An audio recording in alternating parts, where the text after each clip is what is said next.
Well, I think people don't realize until after the fact, but how resilient human beings are. Just by Sure. nature, we are. Now, going through it in the moment, you can't necessarily see the forest through the trees, right? You just are just dealing with emotions that you haven't had to deal with or haven't had to deal with recently. And it's just so magnified in those moments. But because you will encounter those again, we all will. Mhm. This is why experiences are great. You can apply this to anything, not just dementia caregiving, but any type of issue that someone's going through, is reminding yourself that we are resilient, and a year later or 6 months later or 10 years later, you're going to realize that that point in time that you weren't crazy about led you to where you're at today. And that's the beauty of really living our lives and living through good times, bad times, and different times, whatever it might be, just going through it though, getting through those times and learning from those experiences. And that helps not only in the moment, like we're talking about, understanding the why, but later on down the line, now that you know the why on why that happened or why you were feeling that way, will help you in the years to come. So we try to have control as best we can. And so I always say, even to my father, who's 84, if you're thinking the same way at 84 by the time you're 85, something's wrong. We should be constantly learning about the experiences and applying that, the good things, the bad things, to our lives to have the next piece of our experience be even that much better, right? Yeah. So question for you is, how do we hold that while truly being in the thick of caregiving?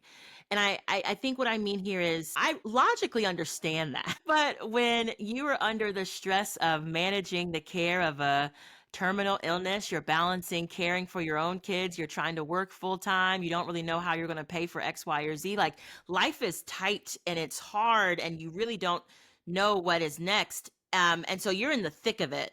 How do we hold both the current moment of being in the thick of it and acknowledging that, like, one day I'm going to learn from this, one day I'll see how this helps me? Like, I think a lot of caregivers, including myself, struggle being able to hold both at the same time.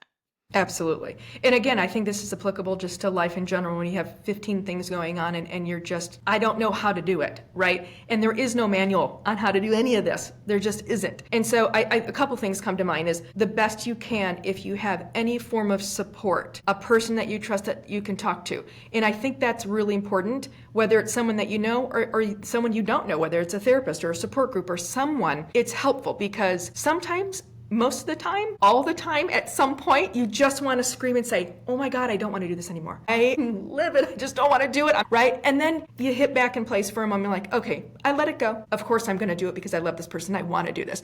But it's okay to have those moments and allow yourself to have those moments. I think that's first and foremost because, there is something to some of these techniques around taking a deep breath, right? It actually gives oxygen to the brain. There's actually something physiological that happens there, but it gives you a moment. Does it fix the situation? No, but what it's doing is distracting your mind a little bit to calm down a second so you can then logically get through, okay, what's my task at hand? Because I have 15 things going on. I got to pick up the kids. I got to get, there's all these things that you have to do. So when you can calm yourself in a moment or speak to someone about processing, and this is what I hope that people get out of you and I talking, is let's just think out loud, because sometimes we don't know, right? Because we have to put words to it. And sometimes we don't know how to express that. And so I would always tell some of the clients that I would see is if I would ask them a question, they'd be like, I don't know. And I'd be like, well, actually you do. We all know. We just have to figure out how to express what we're feeling. Right? And so that's the beauty of having a dialogue with someone, is we could try to put words to it so we can then understand the why.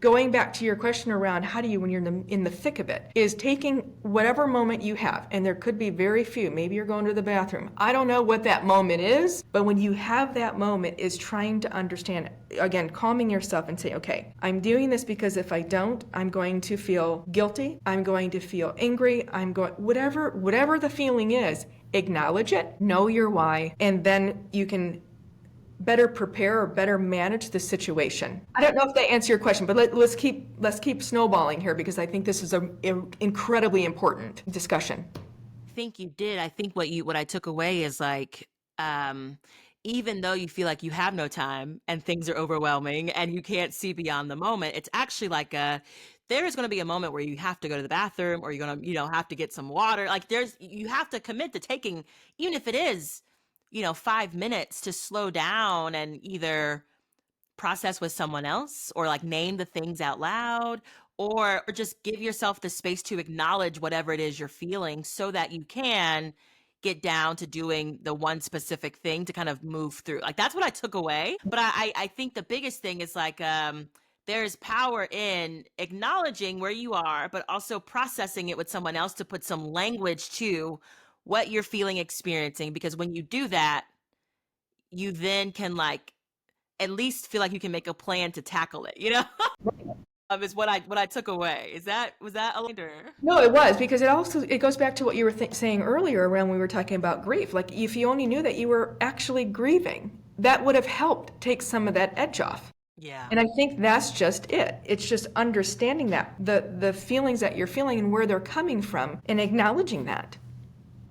Mm-hmm. When we acknowledge, we can't change something we're not aware of.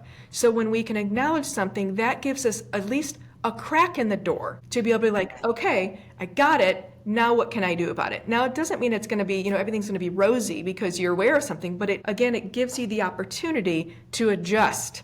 The other thing I want to say that's really important is as you're processing with someone, you can then learn about other resources that are out there. You can learn about things, or even whether it's learning about yourself or learning about resources or other supports. I think that's why it's important to talk to other people. First of all, human beings, we're very social creatures. We're meant to be with other people. Doesn't mean that you can't live alone or be alone, but at some point you need to get out and interact with other human beings. We're just social creatures. I think that is also a really important thing to remember as you're going through this journey, because it can be an incredibly lonely place to be, I would imagine. I don't know if you want to speak to that, if you've experienced that. Some people have, some people don't. Some people invite people over because they want that, and people are like, no, I'm embarrassed, or I can do this myself, or whatever that might be, but it can be a very lonely place to be. Absolutely.